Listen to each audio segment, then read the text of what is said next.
بسم اللہ الرحمن الرحیم۔ شروع اللہ کے نام سے جو بڑا مہربان نہایت رحم کرنے والا ہے۔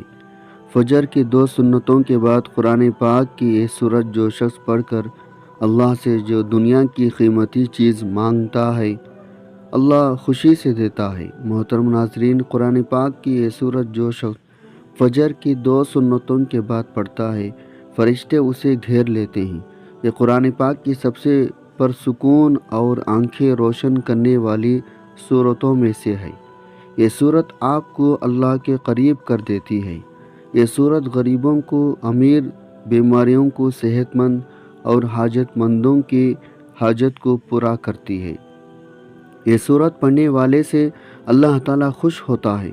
اگر کوئی صبح پڑھے تو فرشتے دن بھر اس کی حفاظت کریں گے، اور اگر رات کو پڑھے تو فرشتے ساری رات اس کی حفاظت کریں گے۔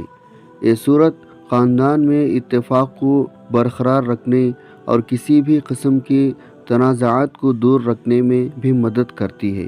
یہ صورت مال اور ملازمت کے لیے قیمتی ہے۔ آج ہر کوئی اپنی زندگی میں کامیابی ہونا چاہتا ہے، تو اس صورت کو روزانہ 1 مرتبہ صبح کی نماز کے بعد لازمی پڑھے۔ یہ قرآن پاک کی وہ صورت ہے جس کی تلاوت جنت میں اللہ رب العزت خود فرمائیں گے۔ صحیح مسلم کی روایت میں ہے، رسول اللہ صلی اللہ علیہ وسلم نے فرمایا، جو شخص فجر کی نماز پڑھ لیتا ہے وہ اللہ کے ذمے آ جاتا ہے۔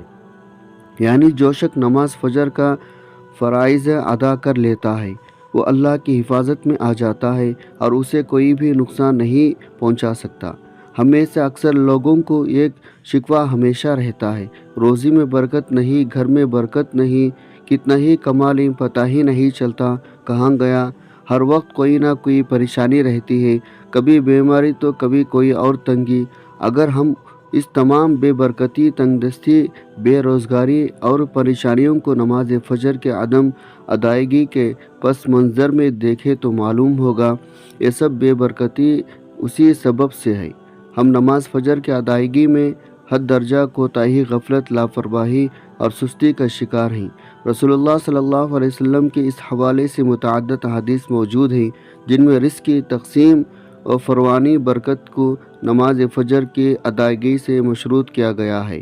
ایک فرمان نبی صلی اللہ علیہ وسلم کا مفہوم ہے، رزق تقسیم کرنے والا فرشتہ ہر صبح فجر کے بعد وقت بندوں کا رزق لے کر زمین پر اترتا ہے، لہٰذا جو دروازہ فجر کے وقت کھلا ہوتا ہے فرشتے اس کا رزق دروازے پر رکھ کر چلے جاتے ہیں، اور جو دروازے فجر کے وقت بند ہوتا ہے فرشتے اس کا رزق واپس لے کر چلے جاتے ہیں۔ رسول اللہ صلی اللہ علیہ وسلم کے فرمان کے مطابق فجر عشاء کی نمازیں خیر و برکت سے معمور ہیں۔ ان دونوں نمازوں کی ادائیگی بھی بے شمار نیکیوں اور ثواب کا ذائقہ، رزق اور برکتوں کے خزانے جمع کرنے کا سبب ہے۔ جیسا کہ رسول اللہ صلی اللہ علیہ وسلم ارشاد فرمایا، اگر لوگوں کو عشاء اور فجر کی نمازوں کا ثواب، اجر اور خیر و برکت کا معلوم ہو جائے تو وہ ان دونوں نمازوں میں ضرور آئیں گے، چاہے کوہلی کے بل گھسیٹتے ہوئے کیوں نہ آنا پڑے۔ قرآن و حدیث سے بھی نماز فجر کی قرآن تلاوت و قرآن مجید کی اہمیت اجاگر ہوتی ہے، جس سے فجر کی وقت اور نماز فجر کی اہمیت کا پتہ چلتا ہے۔ سورہ بنی اسرائیل میں فرمایا، بے شک فجر کی نماز میں پڑھا جانے والا قرآن محسوس، مشہود ہو کر سامنے آ جاتا ہے۔ یعنی اگر فجر کی نماز میں پڑھا جانے والا قرآن اگر سمجھ کر بغور پڑھا یا سنایا جائے تو وقت فجر کے تمام انوار، تجلیات، قرآنی برکات مستقل ہو کر اللہ کے وجود اور اس کی وحدانیت کی گواہی دیتے ہوئے محسوس ہوتے ہیں۔ ایسے ہی نبی صلی اللہ علیہ وسلم بھی نماز کی اہمیت اور فضیلت، نورانیت کا پتہ چلتا ہے۔ آپ نے فرمایا، فجر کی 2 رکعتیں سنتی دنیا اور دنیا کے ہر چیز سے افضل ہیں۔ قرآن مجید اللہ کی سچی کتاب ہے، اللہ کا پیغام اپنے بندوں کو نام ہے، اس سے ایمان بڑھتا ہے اور دلوں کی زنگ اترتی ہے۔ قرآن مجید کی تلاوت کرنا باعث برکت اور ثواب ہے، مگر افسوس کا مقام ہے ہماری اکثریت تلاوت قرآن مجید سے غافل ہے، دنیا کے کاموں میں اپنے وقت گزارتے ہیں، جبکہ تلاوت قرآن کے لیے وقت نہیں ملتا بلکہ بہانہ کیا جاتا ہے۔ یقین جانیے تلاوت قرآن پاک سے اللہ وقت میں برکت ڈالتا ہے۔ آج سے عہد کریں، قرآن مجید کی تلاوت کے لیے روزانہ وقت نکال کر کم از کم 2-3 رکوع تلاوت کریں گے اور اس کو سمجھیں گے، اس کو ترجمے کے ساتھ پڑھیں گے تاکہ پتہ چلے اللہ تعالیٰ اپنے بندوں سے کیا فرماتے ہیں۔ رسول اللہ صلی اللہ علیہ وسلم نے فرمایا، تم قرآن پڑھو، اس لیے کہ قرآن قیامت کے دن اپنے پڑھنے والوں کے لیے سفارشی بن کر آئے گا۔ ایک دوسرے حدیث میں قرآن پاک کی سفارش کو قبول کیا جائے گا۔ قرآن پڑھنے کے بعد اس کو اپنی عملی زندگی میں لانے والوں کے لیے بھی جھگڑا کرے گا اور نجات دلائے گا۔ رسول اللہ صلی اللہ علیہ وسلم نے فرمایا، قیامت کے دن قرآن اور قرآن والے جو اس پر عمل کرتے تھے ان کو لایا جائے گا۔ سورہ بقرہ اور سورہ آل عمران پیش ہوں گے اور اپنے پڑھنے والے کے طرف سے جھگڑا کریں گے۔ قرآن کو جو لوگ مضبوطی سے تھام لیتے ہیں تو اللہ تعالیٰ ان کو بلند کر دیتا ہے، وہ دنیا میں بھی عزت حاصل کرتا ہے اور آخرت میں بھی جنت میں داخل ہوگا۔ جو قرآن کی تلاوت اور تعلیمات سے دور ہوتے ہیں اور اپنی زندگی اپنی مرضی اور چاہت سے بسر کرتے ہیں تو بس ایسوں کو اللہ ذلیل خوار کر دیتے ہیں۔ چنانچہ نبی کریم صلی اللہ علیہ وسلم نے فرمایا، اللہ تعالیٰ اس کتاب قرآن مجید کی وجہ سے بہت سے لوگوں کو سر بلند فرمائے گا اور دوسروں کو ذلیل کرے گا۔ قرآن مجید کی تلاوت کرنے سے ہر حرف کے بدلے میں 10 نیکیاں ملتی ہے۔ قیامت کے روز انسان ایک نیکی کے لیے مارا پھرے گا، لہٰذا نیکیوں کے حصول کے لیے تلاوت قرآن پاک کو معمول بنایا چاہیے۔ رسول اللہ صلی اللہ علیہ وسلم نے ارشاد فرمایا، جس نے کتاب اللہ کا ایک حرف تلاوت کیا اس کو ایک نیکی ملے گی اور اس ایک نیکی کا بدلہ کم از کم 10 گنا۔ میں نہیں کہتا الف لام میم ایک حرف ہے، بلکہ الف ایک حرف، لام دوسرا حرف، میم تیسرا حرف ہے۔ قرآن مجید کو یاد کرنا اور اس کو حفظ کر کے اپنے سینے میں محفوظ کرنا سعادت مندی ہے۔ آپ صلی اللہ علیہ وسلم نے فرمایا، بے شک وہ آدمی جس کے دل میں قرآن کا کچھ حصہ نہیں، وہ ویران گھر کی طرح ہے۔ قرآن کریم کی تلاوت اجر ثواب کا باعث ہے، چاہے پڑھنے والا اس کے معنی و مطالب کو سمجھتا ہو یا نہ سمجھتا ہو۔ اس کے ایک ایک حرف پر 10 نیکیاں ہر پڑھنے والے کو ملیں گے، جیسا کہ حدیث میں فرمایا گیا ہے۔ تاکہ یہ محض اللہ کا فضل کرم ہے، وہ ہر پڑھنے والے کو اجر عظیم سے نوازتا ہے۔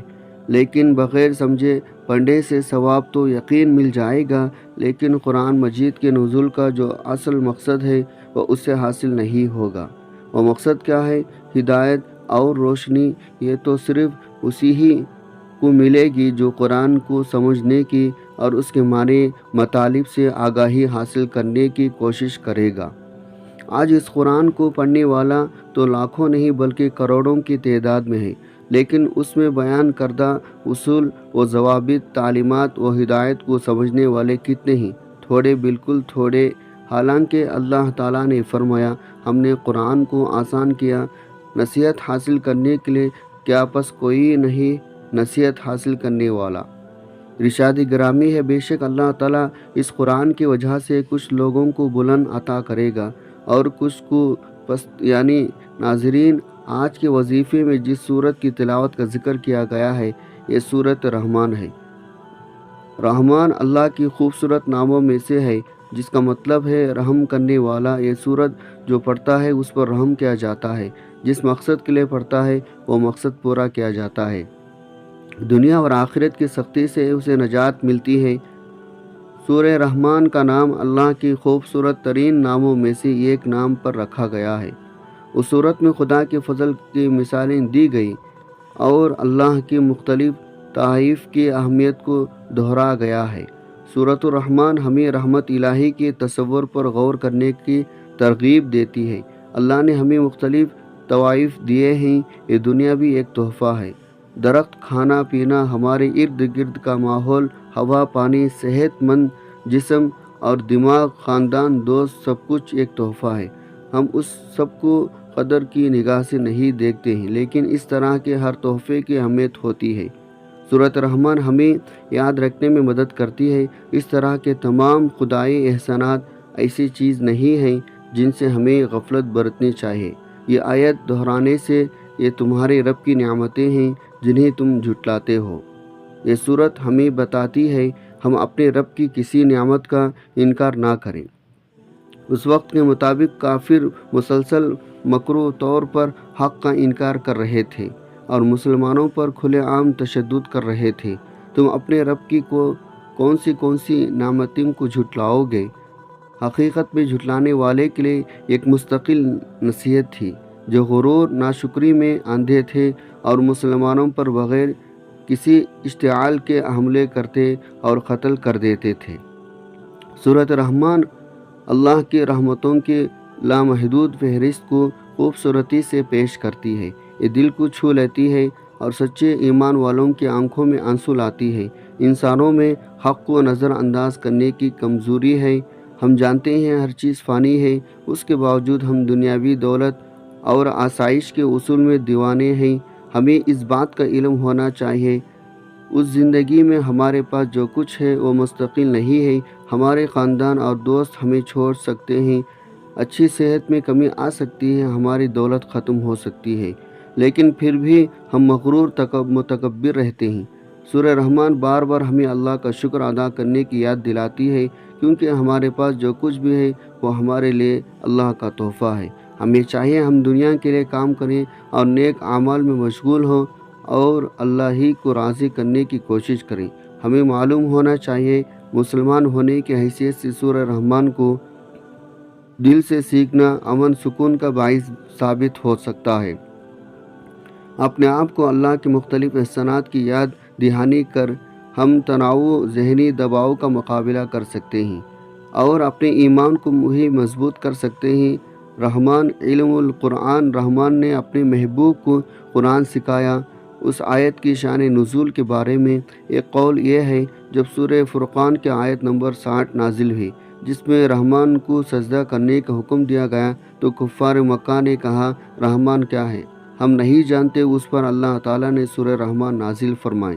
رحمان جس کا تم انکار کرتے ہو وہی ہے جس نے قرآن مجید نازل فرمایا۔ اس کے علاوہ وہ بھی اور بہت سے اقوال موجود ہیں، لیکن وقت کی نزاکت کو مد نظر رکھتے ہوئے صرف اتنا کہوں گا، آپ بھی فجر کی نماز کے بعد کم از کم ایک مرتبہ سورہ رحمان کو لازمی پڑھے کریں۔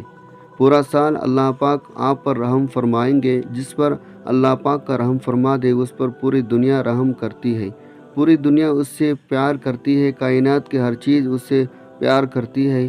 تو آپ بھی اس عمل کو لازمی کریں، انشاءاللہ آپ کے سب کام آسان ہو جائیں گے۔ اللہ تعالی ہم سب کو اپنی رحمت کے سائے میں رکھے، آمین۔ ناظرین گزارش ہے اللہ تعالیٰ کے 99 ناموں میں سے کوئی ایک نام لکھ کر کمنٹ میں ضرور شیئر کریں۔ اللہ تعالیٰ ہم سب کا حامی و ناصر ہو، آمین۔ السلام علیکم ورحمۃ اللہ وبرکاتہ۔